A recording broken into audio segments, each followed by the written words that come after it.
Hi, I'm Brian E. Denton, author of the book A Year of War and Peace and the poetry collection Inspiration. Welcome to my channel.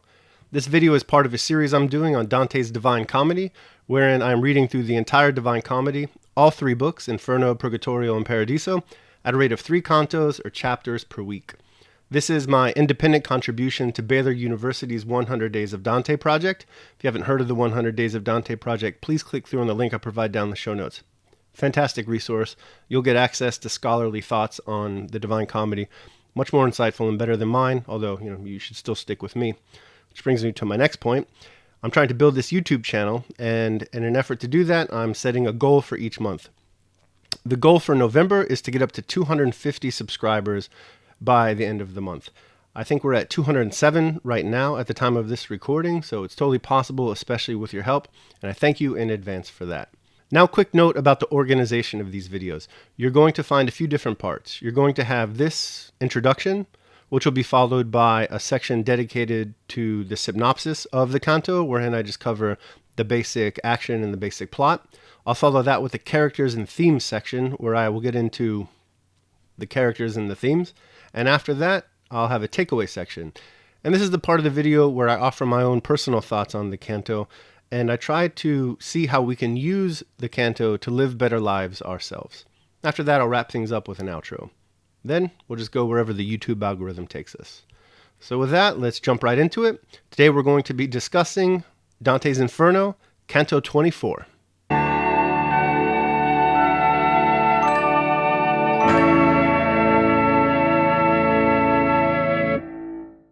We open with a very involved simile detailing one peasant's lamentation over the fact that frost has settled over his land.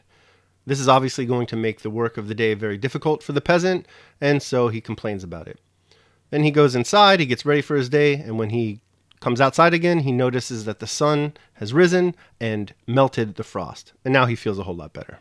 Dante the poet opens up the canto with this simile because he wants to employ it in order to communicate to us, the reader, the mental state of his guide Virgil. Dante notes Virgil's dour face. Recall from the last canto that Virgil is in a bad state. He's very disappointed in his performance as the chauffeur of Dante through hell. But then, just as the sun melts the frost in the peasant simile, so too does Virgil's mood change. And he summons some fortitude here, and he resumes his job with a happy countenance that he wore back in the dark wood when he initially picked up Dante to take him on this path up to paradise. And so our two poet heroes move on.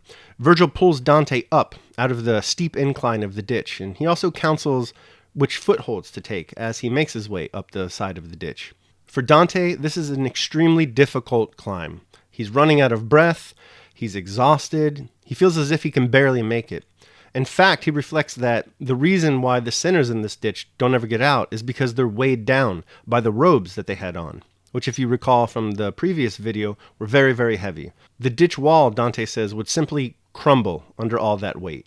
When our two heroes finally do get out of the ditch, Dante wants to take a break, right, because he's exhausted. But Virgil reprimands him, and he says essentially that lazy people will never get what they want out of life. Strength of mind, Virgil reminds Dante, is the secret sauce to success in life. So they continue on, moving along the ridge of the 7th ditch, when they hear some voices emanating out from the ditch. And so they turn around to look at it, and Dante asks if he can figure out who this voice belongs to, and Virgil assents. To do this, they cross over the bridge of the 7th ditch towards the 8th, and then they look back into the 7th ditch. Here, they see something totally crazy. In the 7th ditch, we have a collection of sinners controlled by demonic infernal beasts who are all like serpents or reptilian. In fact, one of these reptilian infernal beasts rips into the jugular of one of the sinners collected down there, and this man's body almost instantly turns into ash. Dante watches in horror as the ashes start to rebuild themselves, reconstitute the human form, and he understands from the shrieking, I guess, that this is painful. It's a painful process, this process of rejuvenation. Naturally, Dante wants to learn a little bit about this guy. So Virgil asks him who he is and what sin he committed to get down here. In answer to this question, the sinner announces that his name is Vanni Fucci, and that the sin he committed was theft. And what he stole were some things from a sacristy. And then, for some reason modern readers probably aren't privy to, I know I'm not, Mr. Fucci then prophesizes something awful about Dante's future once he emerges back up into the earthly sphere. And we've seen this before, where sinners in hell will prophesize about Dante's ill-fated future. And what Fucci says essentially is that there's a lot of upcoming political troubles once he gets back to Earth. And the reason Fucci says all this to Dante is to make him miserable, because he said Dante has made him miserable by seeing him down here in this state.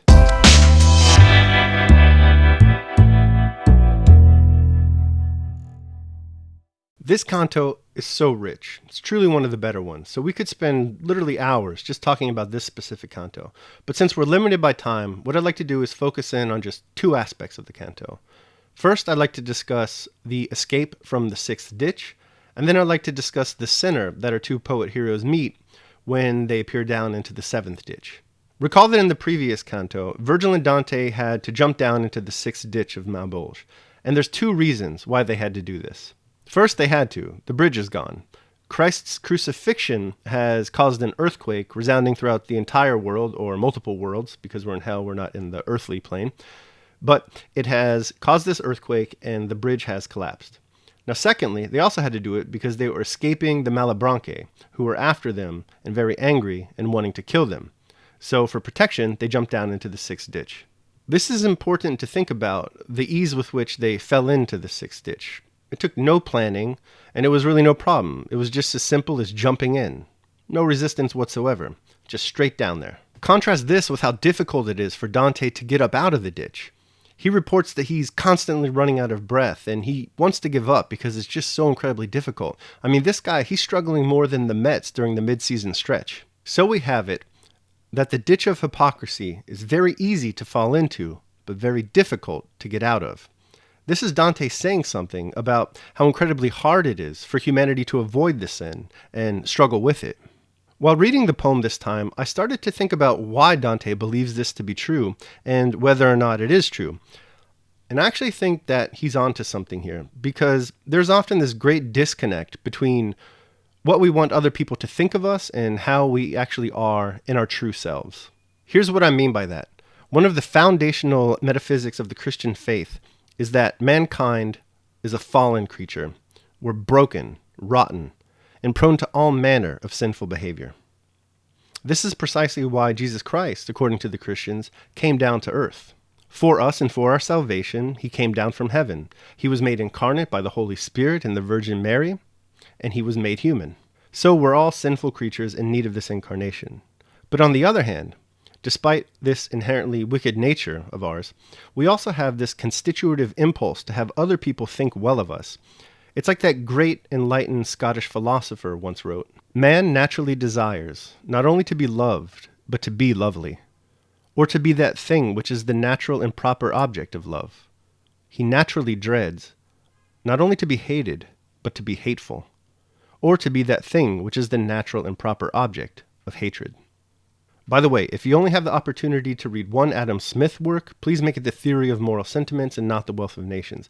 The Wealth of Nations is worth reading, of course. It helped birth classical economics, which in my opinion is one of the greatest things to come out of the Enlightenment.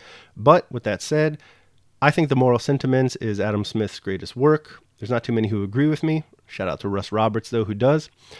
Trust me, read this book first. You won't be disappointed. Great book.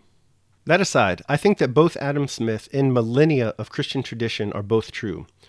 We are broken creatures, sinful creatures, and at the same time, we want others to think well of us. And this is the inner conflict that produces the sin of hypocrisy, public-facing morality coupled with private-facing immorality. The only thing we do more than evil is to try to make ourselves look good. And both of these are natural, essential conditions of mankind. This is what makes it so difficult to raise ourselves up out of the sixth ditch of Maubeuge, so to speak.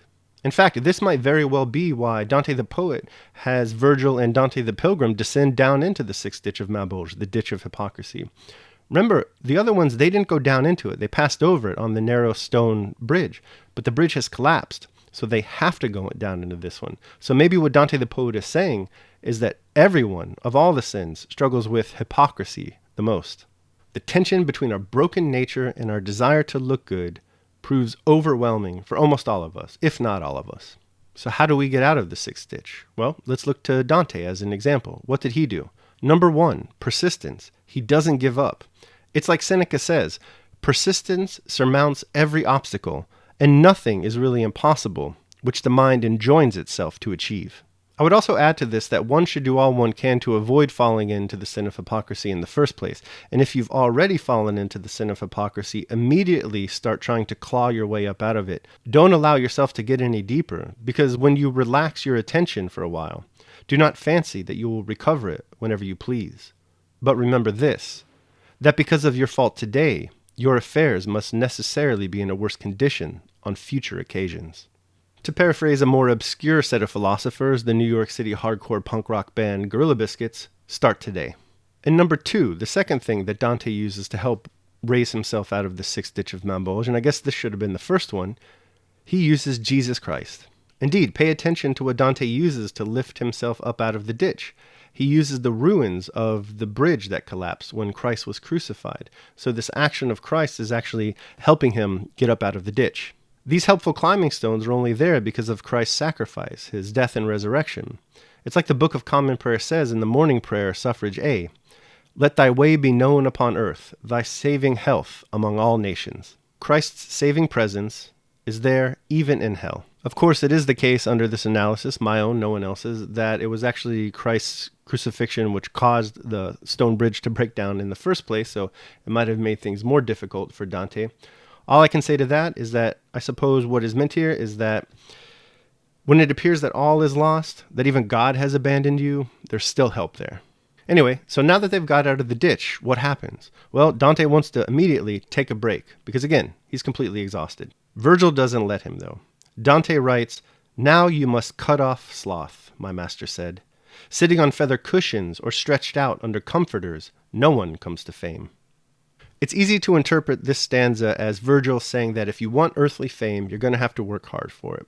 That's a reasonable reading, but I don't think that's what's going on here. Recall from earlier videos where we discussed how Dante the poet believes that the lusting after earthly fame is a sin, so it wouldn't make sense now for Virgil to say that. What I think Virgil is really talking about is the fact that we can never rest on our laurels, having accomplished something nice, here Dante getting out of the sixth ditch. We can't be satisfied with past achievements. Further, for the purposes of our lessons as readers of spiritual inquiry, Virgil could be saying that it's not enough merely to just avoid a vice or a sin, such as hypocrisy. We must also attain the virtues of paradise. And Virgil does say shortly after telling Dante that he needs to get up and keep going, that there is a longer stair that must be climbed. It's not enough to leave these souls behind.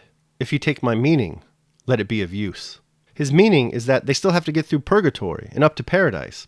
And it's not just the physical journey that they're concerned with here, but the spiritual acquisition of the virtues that are later to be found in paradise. Mere avoidance of sin isn't enough. Okay, so let's wrap up this characters and themes section with a little discussion of the man that we meet in the seventh ditch of Mabolge, Vanni Fucci. Remember, this is the guy who stole from the sacristy.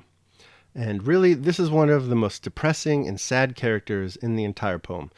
Really moving, for me anyway, and I always feel very sad when I'm reading this canto and then the next one, to see what happens to him and to think about what his character represents, which I think is in all of us.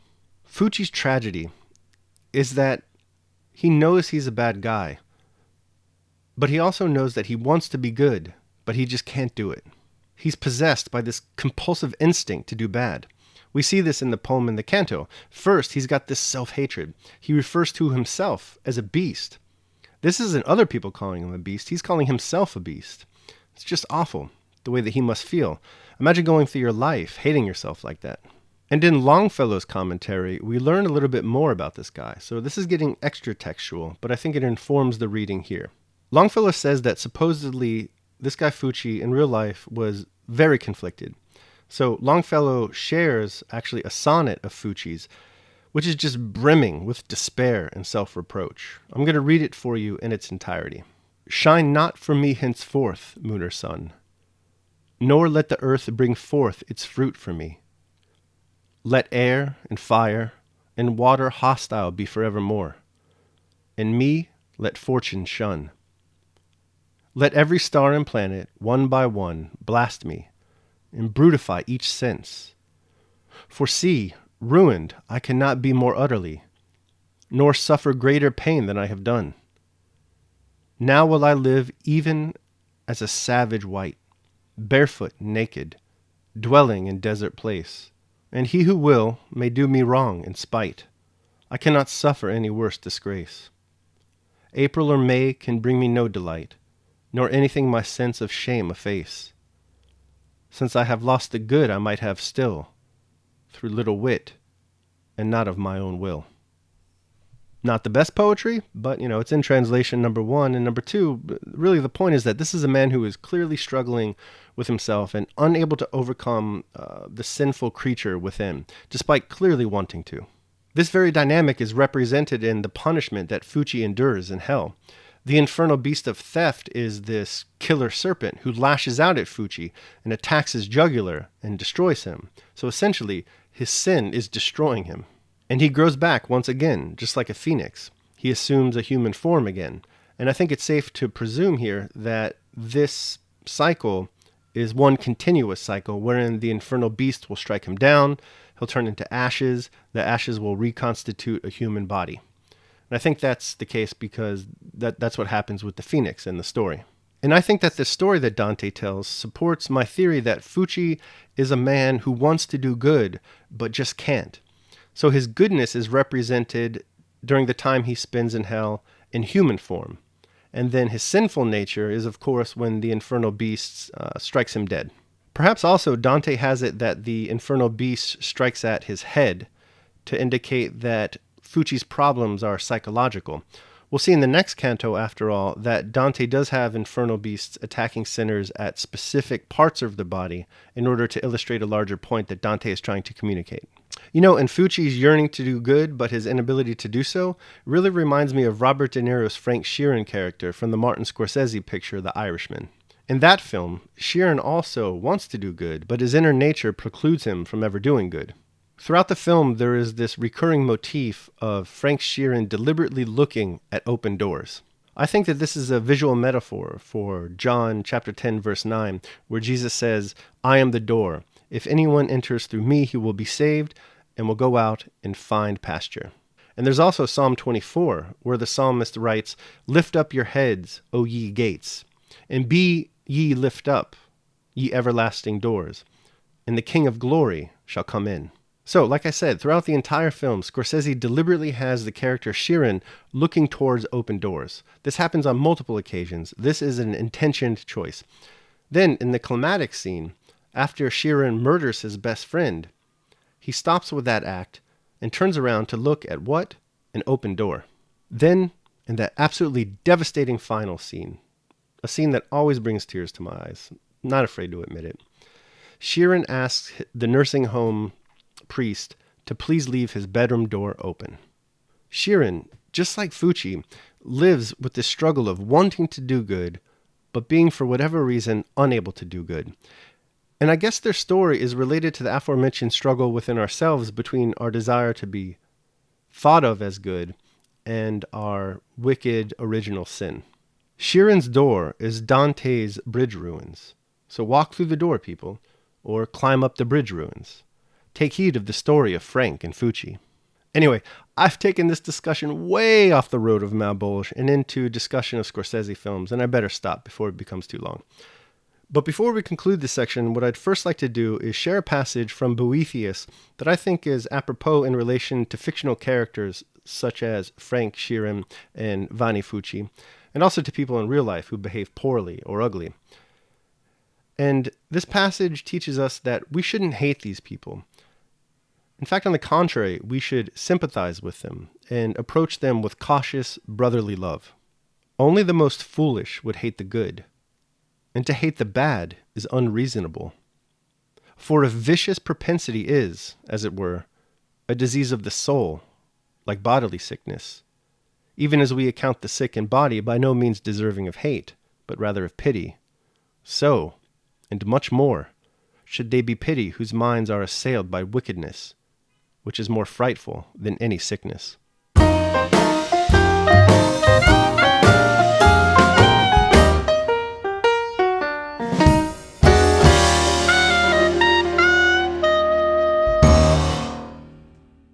For our takeaway today, let's think a little bit more about our old friend Virgil, who's been having such a horrible time of it recently. We thought of him yesterday in our takeaway, and we learned from him how to fail both beneficially and gracefully. We saw that the best way to fail is to fail while doing our best, and then, in our failure, to examine the reasons for the failure. And once we examine them, to move forward with this accrued wisdom. Today, we see the fruits of this practice. The canto starts out with Virgil still feeling pretty sad. He's still down, he's still upset. But something soon changes. It's as if he put yesterday's takeaway into practice, and this has helped him figure out how best to resume his responsibility of chauffeuring Dante, his charge, through hell.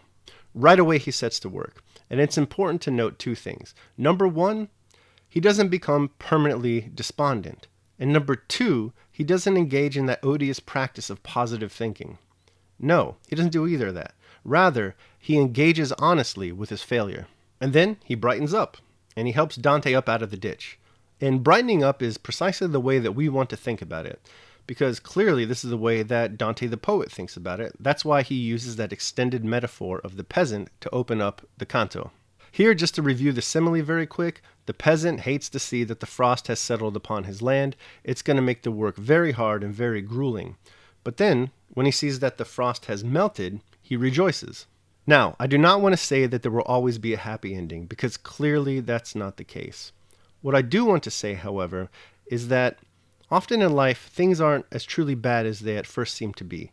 Just like in the simile of the peasant and the frost, there is a light that melts the snow, a door for the ruthless gangster to walk through, the ruins of a bridge to climb up.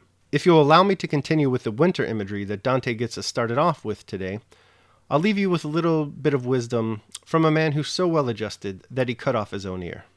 Sometimes in winter, it's so bitterly cold that one says, it's simply too cold. What do I care whether summer comes? The bad outweighs the good. But whether we like it or not, an end finally comes to the hard frost, and one fine morning the wind has turned, and we have a thaw. Alright, that concludes my video for Canto 24 of Dante's Inferno. I hope you enjoyed it. If you did enjoy it, please consider liking the video and subscribing to the channel. Remember that we're trying to get up to 250 subscribers by the end of November. Totally achievable goal. I think we're at 207 subscribers right now, and it's only the 3rd. So, like I said, totally achievable. We can get there, especially with your help. So thanks in advance for that. And more important than liking the video or subscribing to the channel is getting a conversation going down in the comments section. So let me know what your personal opinion is on this canto or the poem in general, or if you have a problem with anything that I've said, or if you support anything that I said. Very interested to hear your opinion on these issues. Other than that, if you want to contact me, you can do so on Twitter at Brian E. Denton. These videos are going to be published every Monday, Wednesday, and Friday. So the next video is going to be published on Friday. Until then, take care of yourselves and others.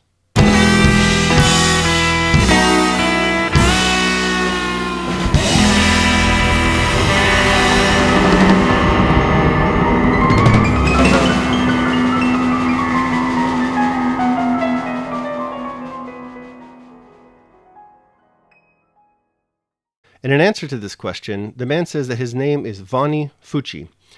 Oh, is that how you pronounce this guy's name? Vanni Fucci. Vanni Fucci. He's Italian.